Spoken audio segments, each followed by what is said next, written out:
question about the Oversoul. I've been listening to you talk about that concept a little bit. And I was wondering if you can clarify a little bit and talk a bit more to us about just the concepts of the Oversoul and how it connects to the individual souls, how different Oversouls kind of interact or connect to each other. And more specifically for me, I'm interested in knowing kind of something about the state of each Oversoul and what, kind of like what it's made of, where does it, if there's a physical place where it exists and... Not exactly. Okay, so kind of in that direction. All right. Now, the idea of the Oversoul is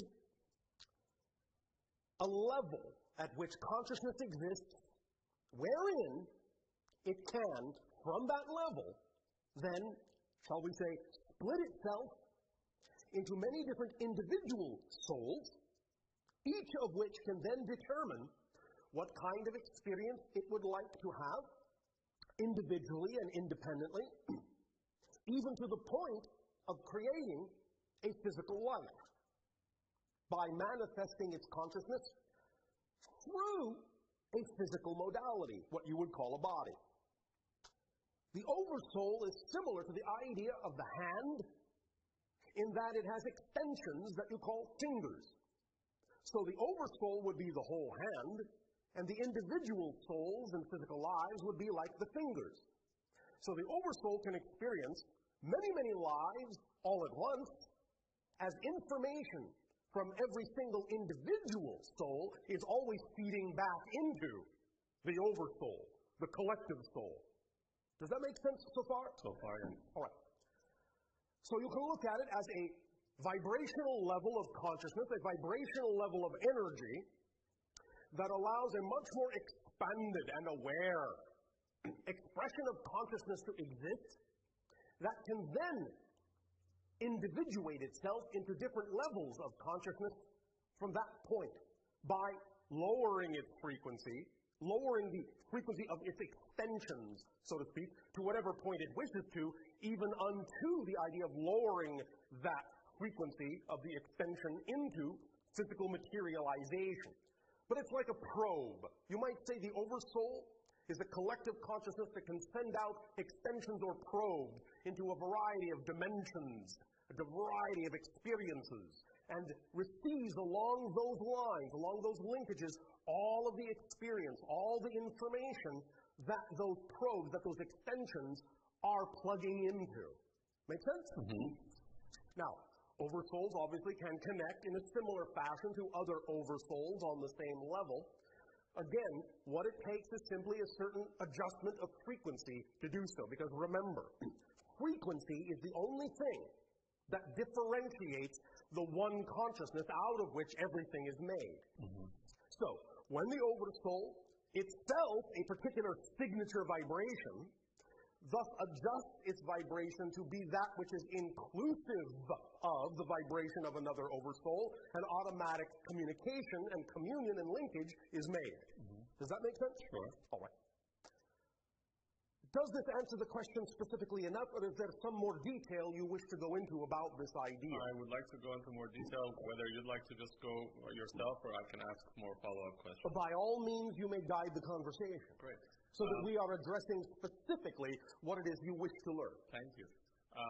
So one could say, correct me if I'm wrong, that at the highest level, the Oversoul is consciousness itself. Is the one. The one, exactly. Yes. Now, as you come down from there and it splits off into different levels, and then again down from there and down from there, my question really is, do Oversouls at those levels only exist in the form of frequency, or is there some physical manifestation at those levels as well that goes on? And to what extent are they aware of themselves as individual Oversouls or individual? All right. It will depend. Okay. And what it mostly depends upon is whether or not an environment can be created that can actually handle the physicalization of the Oversoul. Mm-hmm. For example, dolphins are individualized souls. Whales are multiple dolphin Oversouls. You follow me? No, sorry. All right. A whale is an Oversoul in physical form. Mm-hmm. It is the Oversoul of a multitude of dolphins. Got it. It can physicalize because the environment of the ocean allows for the ability to support a physical mass that is representative of the size of the oversoul. Whereas on land, it is unlikely that your oversoul can manifest because the environment cannot support a physical manifestation of something that large in a single body, as it can in the ocean. But the oversoul can take on certain characteristics that are close to physicalization, and in that sense, it is what would be called the collective consciousness of your planet. What might be referred to as often the Buddha nature, the Christ consciousness, the Krishna spirit, however you wish to name it, the idea of that collective consciousness of all your people is the oversoul of your world. And in that sense, it is connected to the physicality of the earth itself, and the earth is somewhat representative of the oversoul of your collective consciousness, but it is not exactly a manifestation of the specific oversoul, but the specific oversoul does take on a kind of physicalization that you would call electromagnetic energy. So, the electromagnetic energy of the planet is as close as possible to physical manifestation as the oversoul collective consciousness of the planet can get. Make sense? Yes. Does that answer your question? Very much. And one more quick follow-up. So is it fair to say that's a really good analogy, or rather a good visualization for me? And is it fair to say in that case that there is one oversoul, if you go enough levels up, that all of the physical beings on Earth ultimately connect to or flow from? Yes. Okay. And above that, there is one oversoul that connects all physical beings within, again, a certain grouping, and above that, an oversoul that connects all physical and non-physical beings above a certain grouping, and on and on and on, all the way up to the one that is everything. Sure. Does that make sense? Yes, thank you very, very much. Thank you. Very, very much. Hi, Bashar. Good day to you. A follow-up to that question. That is, why does Oversoul do that? Why does Oversoul? Because Oversoul can. That's its nature. Any purpose to it? Well, yes, to learn, to grow, to be, to experience. Okay. Remember, that which is does not need a reason to be. It already is. So it just does what it does because it can. Why do you do what you do? Good question. Thank you. In other words, what any level of being or consciousness does, it does simply because the thing that it does, ideally, is a representation of its true self. It is simply an expression of what it is. It is a representation, if you will, of its passion, of its truth, of its light. It is simply an expression of who and what it is as an individualized concept within creation. It is simply being itself. Okay, one more follow-up on this, and I'll give it to Ali. How does this oversoul grow by this experience? I think that's what you just mentioned. Yes. It becomes more aware of more of all that is. That's what growth is remembering more and more and more of what you are on every level. Growth is always, on every level, more of remembering more of who and what you are as all that is. Does that make sense to you? Yes, it does, actually. Thank you very much. Hi, Bashar. And to you, good day. Thank you for your presence. And yours as well. A follow-up to the... follow-up after follow-up. All right. We shall follow. Okay. As the Oversoul extends itself and has its purpose, how does it extend its purpose to its extensions, and what is the role of the free will within the extensions? Thank you. The idea, again, is that every Oversoul has a particular signature frequency. There is always a little bit of that same signature vibration in every extension. And it is through that similar vibration that there is always a line of communication and connection from the individualization back to the Oversoul and vice versa. Does that make sense? Yes. Then, once the Oversoul extension makes up its own mind, shall we say, based on what represents it as itself, based on what makes it unique, it then can manifest the concept of free will by making choices but the free will also always be in alignment with what is best serving the highest good of the whole connection back to the Oversoul and all that is as well. Does that make sense? Yes. We will explain a little bit more clearly. If you have, as you now have, a physicalized life, you may have brought into this life a particular kind of destiny, a theme that you will explore, that you've agreed to explore, a theme, a vibration, an energy that will connect directly back to the Oversoul, that will enhance the Oversoul's ability to know itself more. But how you explore that theme is left up to the free will of the individual you have created yourself to be. So you have free will working in concert with the idea of a predestined theme you will explore in this particular life. Remember that in other lives, you're already simultaneously exploring other themes as the Oversoul. But your life is unique and uniquely exploring a unique theme, and it is left up to the free will of that person to go about figuring out how it wants to choose to experience that theme in this reality. Because all of that information is going to feed the Oversoul's ability to know itself more anyway. So it doesn't care how you choose to explore the theme, only that you do. Does that make sense? Yes, no, maybe? Yes, so it's kind of, is it a hit and miss sometimes as far as the Oversoul is concerned? Only because of the nature of the dimension you may find yourself in, it can seem somewhat hit and miss. From the Oversoul's point of view, it will use all information to its benefit. But even though the individuated soul may physicalize in a physical life with an intention to explore the theme one way, the nature of the physical reality may suddenly give it the option to explore the theme in another way. And so it is up to the free will of the individual person to decide which way to explore that theme. In that sense, the Oversoul doesn't really care which way it goes because it's going to learn something from it anyway. Yes. Every decision then that we make as an individuated soul is in the service of that theme. There are no decisions that are going kind of against the service of that theme, basically. Well, let me put it this way. Okay. Yes, you can have the experience of making decisions and choices that go against the theme, but really, that's one way to explore the theme. Sure, that makes perfect sense. You follow me? Absolutely. All right. Thank you. Because you're making decisions relative to that theme and not another one. Sure.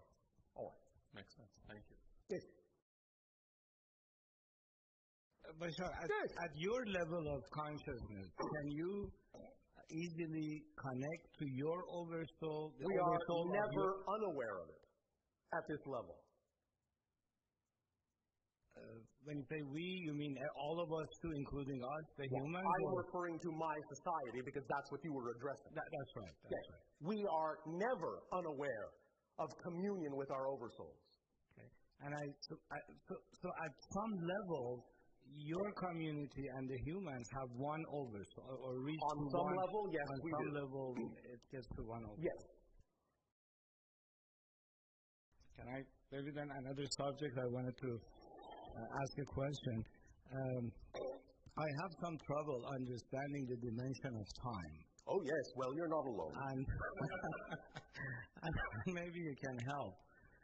Well, what is it you feel you don't understand about the idea? You do understand that time is your creation, yes? No? Maybe not. Oh, all right, well you know that it is.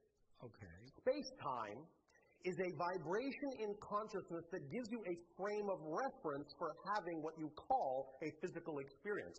Without the vibrational frame of reference called space-time, you could not have an experience that you would call physical. So it's created by a level of your consciousness and imposed on your consciousness kind of like a structure or a filter through which you will experience yourself as a physical being, because without that, you can't experience yourself as physical. So space-time is created for the purpose of actually experiencing process in creation, because without space-time, everything is created instantaneously. you see? Yes. So that you can experience the concept of process, you have to have a framework self-imposed upon your consciousness called space-time. It's like putting a helmet over your head and looking through a goggle that creates a certain look. Because without that, you can't have that look. You can't have that viewpoint. So time is an arbitrary illusion created by your consciousness in order to see yourself in a certain way, in order to experience yourself in a certain way. And that certain way mostly involves the idea of the ability to experience process. That things are in the act of being created, as opposed to simply instantaneously being, which is what it is on higher levels. Does that make sense? Yes, I think to some extent, yes. But that takes me to the next question. Yeah, so maybe perhaps I can understand it better. Yes. That is, how does time work in your level of consciousness? Well, it works very well, thank you. And how is it different? It is not so structured. We have the understanding now in our experience that time for us does not have to be created in such a structured way. We use it as a tool when it is necessary. For instance, when we are speaking with a civilization like your own, we understand that we must lock into your time frequency, your sense of time, in order to communicate with you in a timely fashion. But in our own reality, we hardly ever really experience it that way. Sometimes we don't experience it linearly at all. Our consciousness shifts up and down what you would call the timeline very frequently, very freely, very fluidly, so that we can be not only where we wish to, but when we wish to, in our focus, in our consciousness.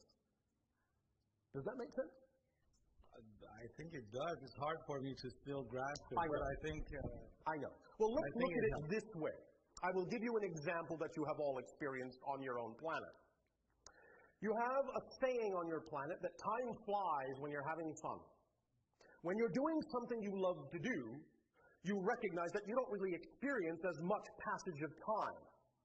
When you are doing something you're very involved in, that you're very passionate about, you might look up and say, well, it feels like I've been doing that for, half an hour. But then you look up and say, well, maybe actually 5 hours has passed. And you go, where did the time go? But you see, it's not that time went anywhere.